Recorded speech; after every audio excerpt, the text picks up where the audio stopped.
Hi friends, welcome to Nila's kitchen. நம்ம இன்றைக்கி என்ன பார்க்க போகிறோம்னா பஜ்ஜிக்கு கடலை மாவு எடுத்திருக்கேங்க. இதில் 1 ஸ்பூன் வந்துட்டு வரமிளகாத்தூள் போட்டிருக்கேன். நான் 1/4 கிலோ கடலை மாவுக்கு 1 ஸ்பூன் வரமிளகாத்தூள் போட்டு பிசைஞ்சு வச்சுருக்கேங்க. பெரட்டி வச்சுருக்கேன் உப்பும் போட்டு. இப்போது இதில் தண்ணி ஆட் பண்ணிக்கலாங்க. ஆட் பண்ணி நல்லா மிக்ஸ் பண்ணிக்கோங்க.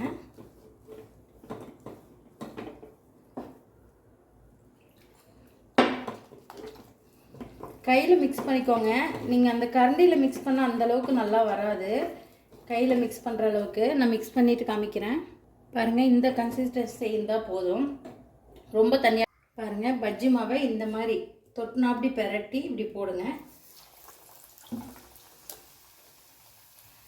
அவ்வளோதான். இந்த மாதிரி பெரட்டி இப்படி போடுங்க.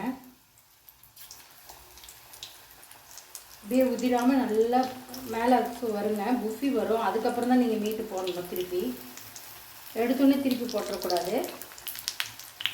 இந்த மாதிரி மாவு உப்பி வரணும்.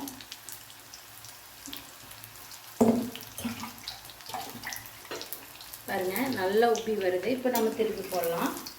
2 சைடும் நல்லா காமனாக வேக வச்சுக்கோங்க. பாருங்கள், கொஞ்சம் கூட மாவு உதிராமல் அப்படியே ரவுண்டாக இருக்குது. இந்த மாதிரி நீங்களும் ட்ரை பண்ணி பாருங்கள்.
பாருங்கள், இது நல்லா வந்துருச்சு. இப்போ எடுத்துடலாம்.